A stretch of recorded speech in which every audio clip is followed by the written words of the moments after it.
साथियों नमस्कार, मैं वीरेंद्र राठी आपके साथ।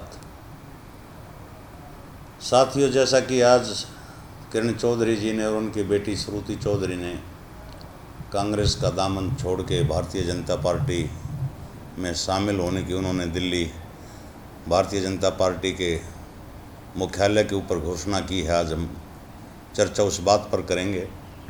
और पहले आपको बताना चाहेंगे कि हमने 2-3 दिन पहले ये वीडियो डाल दी थी, जिसकी हमारे पास ये पुख्ता जानकारी थी कि कांग्रेस छोड़ करके मैडम किरण चौधरी और श्रुति चौधरी जी भाजपा में शामिल होने जा रही हैं। तो उसके ऊपर हमारी खबर के ऊपर वो मोहर आज सुबह लगी है। साथियों, हम जो चर्चा करेंगे वो चर्चा करेंगे कि किरण चौधरी का भाजपा में जाना कितना सही और कितना गलत है। तो इसके लिए थोड़ा सा हमने इतिहास के पन्नों को पलटना होगा। जब 1991 से 1990 के आसपास चौधरी बंसीलाल जी की कांग्रेस कमान के अंदर खटपट शुरू हुई राजीव गांधी जी के साथ, तो उन्होंने सर्वप्रथम हरियाणा विकास मंच के नाम से एक मंच का गठन किया। उस मंच के बैनर के तले उन्होंने प्रदेश भर में रैलियों का आयोजन शुरू किया था और 1991 में जाकर के वो विकास मंच जो है हरियाणा विकास पार्टी के रूप में अस्तित्व में आया और चौधरी बंसीलाल जी उसके मुखिया बने और उन्होंने प्रदेश के अंदर पहला हरियाणा विकास पार्टी के निशान लड़का लड़की के निशान पर वो चुनाव चौधरी बंसीलाल जी ने लड़ा। उस चुनाव में 12 सीटें चौधरी बंसीलाल ने पाई। कुछ उनके सहयोगी दल भी थे, जनता दल उनके साथ था, चंद्रावती जी भी समझौते में लोहारू से उस समय विधायक चुनी गई थी। समय बदला, 3-4 विधायक उनसे बागी होकर के चले गए। धीरे धीरे चल करके 1996 का चुनाव आया और चौधरी बंसीलाल जी ने भारतीय जनता पार्टी के साथ समझौता किया और उस समझौते के तहत 1996 के अंदर जो चुनाव लड़ा गया, उस चुनाव के अंदर विधानसभा के अंदर प्रदेश के अंदर 33 और 11 यानी कि 33 सीटों पर हरियाणा विकास पार्टी के प्रत्याशी चुनाव जीत करके आए और 11 सीटों के ऊपर भारतीय जनता पार्टी के प्रत्याशियों ने विजय प्राप्त की और 10 निर्दलीय उम्मीदवार चुनाव जीत करके आए। तो 33 और 11 44 और प्लस 10 इंडिपेंडेंट यानी कि 54 विधायकों के समर्थन के साथ चौधरी बंसीलाल जी ने हरियाणा प्रदेश के अंदर सरकार बनाई। लेकिन वो सरकार शुरुआत के 5-6 महीनों को छोड़ करके ठीक ढंग से नहीं चल पा रही थी। शराबबंदी का एक बहुत बड़ा नारा था, जनता के सिर चढ़ करके वो नारा बोला था साथियों, और चौधरी बंसीलाल ने उस काम को अमली जामा भी पहनाया। लेकिन कुछ समय के बाद भारतीय जनता पार्टी के नेताओं के साथ उनका खटास होना शुरू हो गया था और उन्होंने अपने जो विश्वस्त साथी थे उनको सामने कहना भी शुरू कर दिया था कि भारतीय जनता पार्टी के साथ अच्छे तालमेल से मेरी सरकार नहीं चल रही है। बीच में 2-3 बार ऐसा हुआ कि सरकार आज गिरे कल गिरे, ज्यों त्यों करके वो 2.5-3 साल का समय चौधरी बंसीलाल जी ने निकाला और भारतीय जनता पार्टी ने उनसे अपना समर्थन साथियों वापस ले लिया और चौधरी बंसीलाल की सरकार अल्पमत में आ गई। तो उस समय जब चारों तरफ से चौधरी बंसीलाल जी राजनीतिक रूप से संकट में थे, तो उनके बेटे सुरेंद्र सिंह और किरण चौधरी उस समय कांग्रेस के अंदर थी। इन्होंने कांग्रेस पार्टी के सहयोग से चौधरी बंसीलाल की सरकार को समर्थन दिलवाया और वो सरकार बहुमत पाने में सफल रही। लेकिन ज़्यादा समय तक वो भी नहीं टिक पाए। थोड़े से समय के बाद ही कांग्रेस पार्टी ने अपना समर्थन चौधरी बंसीलाल से विकास पार्टी से वापस ले लिया और फिर से सरकार अल्पमत में आ गई और चौधरी बंसीलाल की पार्टी के अंदर एक ज़बरदस्त फूट उस समय पे हुई। बहुत से विधायक जो थे वो टूट करके ओम प्रकाश चौटाला जी को उन्होंने अपना समर्थन दिया और प्रदेश के अंदर ओम प्रकाश चौटाला जी प्रदेश के मुख्यमंत्री बन गए। लेकिन उस समय चौधरी बंसीलाल जी इस स्थिति पर आ गए थे, इस मोड़ पर आ गए थे। चौटाला साहब जब मुख्यमंत्री बने तो उन्होंने 6 महीने के अंदर प्रदेश की विधानसभा को भंग करके नए सिरे से चुनाव करवाया और हरियाणा विकास पार्टी मात्र 2 सीटें निकाल पाई थी, जिनमें एक चौधरी बंसीलाल ने तोसाम छोड़ करके भिवानी शहर से चुनाव लड़ा था और एक बवानी खेड़ा से उस समय के जो सीटिंग विधायक थे रामकिशन फौजी जी, वो अपनी सीट निकाल पाए थे। लेकिन चौधरी बंसीलाल जी ने हार नहीं मानी। वो बड़े संघर्षशील नेता थे। उन्होंने जींद के अंदर एक प्रदेश स्तरीय रैली की थी। उस प्रदेश स्तरीय रैली के अंदर उन्होंने पूरे हरियाणा प्रदेश की रैली की जनता के बीच में रैली के अंदर एक बात कही थी कि मैं आजीवन भारतीय जनता पार्टी से समझौता नहीं करूंगा, कि जिन्होंने मेरी पीठ में छुरा घोंपा है, मेरी सरकार गिराई है, उनसे मैं हाथ नहीं मिलाऊंगा। मैं तो हरियाणा की जनता से ही आशीर्वाद चाहता हूं कि एक बार वो मेरा साथ दें और फिर से मैं सरकार बनाऊं और अपने जो मेरे सपने थे उनको साकार करूं। लेकिन समय साथियों बीतता गया।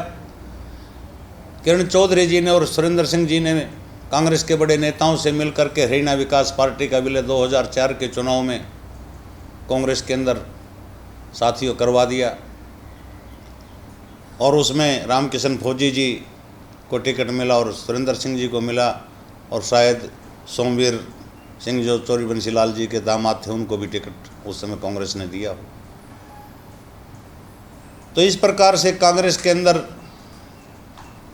जब विलय के बाद कांग्रेस पार्टी सत्ता में आई तो चौधरी सुरेंद्र सिंह जी बिजली मंत्री बने, कृषि मंत्री बने और कृषि मंत्री बनने के बाद जब एक हेलीकॉप्टर दुर्घटना के अंदर ओम प्रकाश जिंदल जी की और उनकी एक हादसे के अंदर मौत हो गई तो हरियाणा प्रदेश की राजनीति के अंदर किरण चौधरी का आगमन होता है। लोगों ने शेर आँखों पर किरण चौधरी को भी बिठाया कि चौधरी बंसीलाल की पुत्र वधू हैं, चौधरी सुरेंद्र सिंह जी की धर्मपत्नी हैं और लगातार ये तोसाम से विधायक बनती रही। जब जब कांग्रेस की सरकार आई तो कांग्रेस की सरकार में मंत्री भी रही।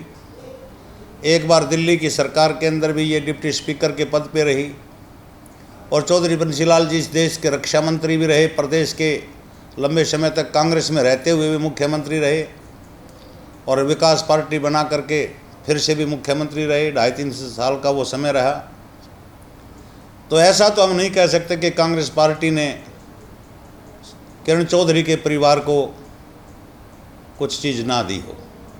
इनकी बेटी को भी टिकट दिया, मेंबर पार्लियामेंट का चुनाव भी ये जीती, 2 बार फिर टिकट दिया, 2 बार ये हार भी गई। तो अब की बार किसी न किसी कारण से जो टिकट कटी है उस बात के ऊपर हम चर्चा नहीं करना चाहेंगे।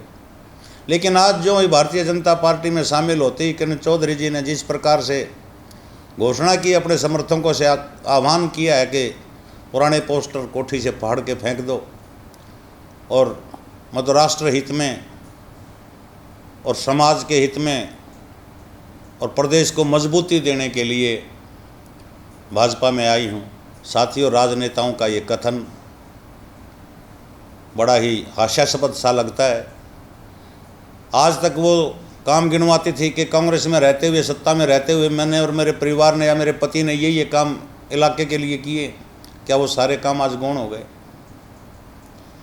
जिसके खिलाफ पहला चुनाव दिल्ली के अंदर किरण चौधरी जी ने करण सिंह तंवर के खिलाफ दिल्ली कैंट से लड़ा था और उस समय के हरियाणा विकास पार्टी के जितने कार्यकर्ता थे सबकी ड्यूटी चौधरी सुरेंद्र सिंह जी ने वहाँ लगा रखी थी। और धर्मवीर का चुनाव 1987 के अंदर जिस प्रकार से विवादास्पद चुनाव रहा तो शाम के अंदर चौधरी बंसीलाल के बीच में और चौधरी धर्मवीर सिंह जी के बीच में क्या कार्यकर्ताओं का मनमुटाव नहीं था? क्या वो कार्यकर्ता आज एक मंच पर इकट्ठे हो सकते हैं? उसी मंच के ऊपर धर्मवीर सिंह जी होंगे, उसी मंच के ऊपर किरण चौधरी होंगे। तो इन दोनों का मनमुटाव, दोनों एक पार्टी में, उस समय अलग अलग पार्टी में थे, हालांकि दल दोनों नेताओं ने बदला, आज दोनों एक दल के अंदर है। तो इस प्रकार के जनता नेता जो दल बदलते हैं उनसे जनता को भी एक सीख लेनी चाहिए कि हम आपस में बहुत झगड़ा कर लेते हैं अपने नेताओं के बारे में, चहेते नेताओं के लिए कि इसके लिए जी जान लगाएंगे, चुनाव जितवाएंगे, एक एक वोट के ऊपर बड़ा जोर लगाते हैं। लेकिन जब इनके साथ कोई छोटी मोटी बात होती है तो ये 1 मिनट दल बदलने के अंदर नहीं लगाते। इनका दिल भी बड़ा जल्दी बदलता है और दल भी बड़ा जल्दी बदलता है। तो ये सीख हरियाणा प्रदेश की जनता को लेनी चाहिए। जो आज टिकट की ये बार बार बात हो रही है कि श्रुति चौधरी को टिकट नहीं मिला, कोई बात नहीं, टिकट नहीं मिला तो आगे विधानसभा का चुनाव था, वहाँ मौका मिल सकता था। लेकिन वही उनकी एक निजी राय है, मैं उसका ये विरोधी नहीं हूँ कि वो भाजपा के अंदर क्यों गई, वो जाएं, लेकिन पीछे मुड़ करके अपने उन कार्यकर्ताओं की तरफ तो देखती। जब विकास पार्टी का गठन हुआ तो चौधरी बंसीलाल के जहाँ पसीने की बूंद गिरी, उस पसीने की बूंद के अंदर उन कार्यकर्ताओं ने भी अपना पसीना बहा था। आज उनके पसीने की बूंद की क्या कीमत रही? क्या किसी से राय शुमारी की गई? क्या किसी से बातचीत की गई? तो राजनेताओं के जो चेहरे हैं, थोड़ा सा उनको देख करके, उनकी नेचर को देख करके आम नागरिक को और आम वोटर को भी थोड़ा सा सतर्क रहना चाहिए। अब कोई ये कहे कि कोई नेता अगर किसी पार्टी से जाता है कि उस पार्टी को कोई नुकसान नहीं होता, साथियों ये बात भी गलत है। जब एक नेता अपनी पार्टी को छोड़ करके दूसरी पार्टी में जाता है तो नुकसान तो ज़रूर उस पार्टी को होता है। उसके भी निजी आदमी होते हैं। और चौधरी बंसीलाल के नाम पर ना केवल तोसाम में, ना केवल भिवानी में, बल्कि महेंद्रगढ़ के अंदर भी और भिवानी पूरे ज़िले के अंदर भी उनके साथ कार्यकर्ताओं का कभी एक झुंड होता था। आज बड़े ही वो कम संख्या में हों।